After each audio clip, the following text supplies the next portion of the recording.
English on the back. Punch needles come with a threading tool which looks like a long piece of folded wire. Be sure to keep this in a safe place because it can easily get lost or accidentally thrown away.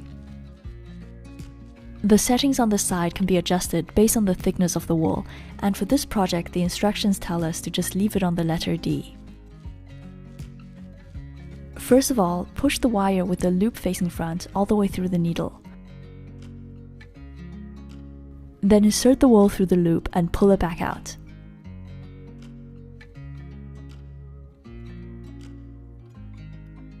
Now pass the wire through the hole in the tip of the needle and you've finished threading.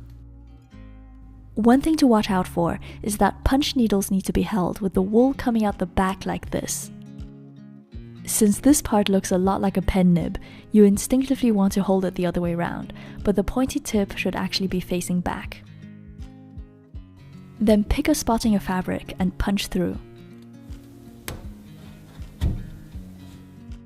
I'm going to start with the background because this way I can get more practice and early mistakes won't be as noticeable. You can simply leave the end of the wool hanging loose like this and you don't have to tie any knots. Pull the needle back out and punch the fabric a bit further along. The needle pushes the wool between the monk's cloth fibers and they trap a small loop of it when you pull it back out. It's only held in place by the tension in the fabric. I quickly discovered that the wool can easily slip back out if you punch incorrectly or if you accidentally pull on the thread. Most punch needle projects that you see online have these perfectly neat little bubbles of wool, however mine kept coming loose. I find there's a special rhythm of punching the needle which helps the loop stay in place. If you work too slowly or too quickly, then things will start to mess up. First of all, make sure the needle tip stays very close to the fabric. This keeps all the loops small and neat. Longer lines are also easier to punch, so start by outlining the entire area of the color you want to fill in. Don't worry if you do end up with a few loose bits of wool, because you can always fix this afterwards. So once I finished the background, I just went back with the needle and punched down all the areas that looked a bit messy. This isn't a perfect punch needle texture, but I'm quite happy with my first attempt. Now I'm going to switch colors, and threading the needle goes a lot faster with practice. I noticed that my technique is already improving because I can make a longer sequence of even stitches.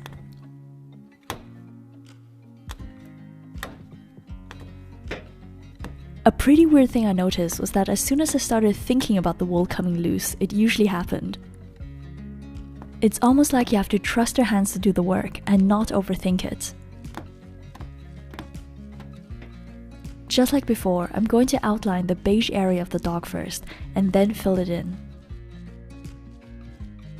You should also always check that the wool can flow freely through the needle.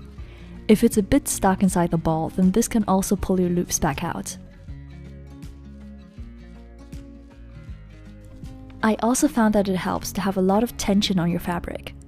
Tighten the hoops at regular intervals, and make sure the fabric is tightly pulled from all directions. I still had a few problems doing the beige parts of this design, but I found that it went a lot better than the blue background. After I was done, I went back with the needle and I tidied up loose bits of wool. It's worth mentioning that punch needle goes quite a bit faster than needle felting. So if you're looking for a DIY with the same type of satisfaction, but slightly less time consuming, then this is a great option. It does have its own learning curve, but I found that this was also easier to get the hang of than needle felting. And of course, there's far less risk of poking yourself in the finger. When punching the fabric, always make sure that you hold the plastic part of the embroidery frame so your fingers are out of the way. I would recommend starting with the largest areas first, and then working your way down to the details. I found the eyes and the mouth slightly trickier to punch, so I was glad that I had enough practice by the time I came to these.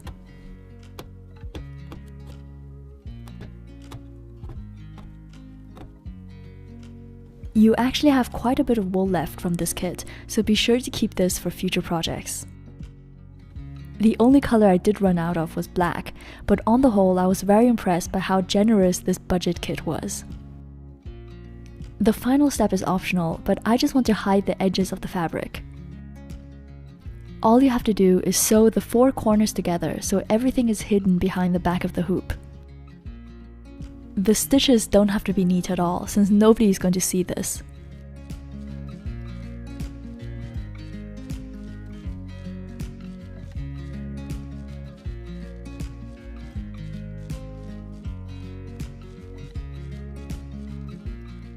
And now you have a nice clean hoop that's ready for display. Even though this piece didn't turn out as perfect as the picture, I still had loads of fun making it. Because this was a budget kit, I think some of the materials weren't perfectly matched. For best results, the monk's cloth needs to have an ideal elasticity which lets the needle pass through, but it can still hold the wool in place. In this kit, the needle felt a bit large, and it had a tendency to rip the fabric. Once the fibers get ripped, they can't hold the wool together, so obviously that's when your loops start to fall out. Just like needle felting, the proper materials make a big difference, so it's worth trying out a few different brands.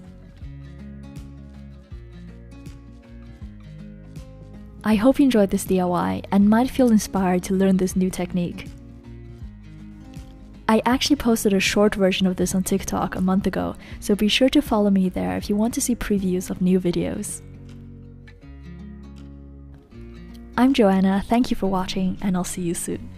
Bye!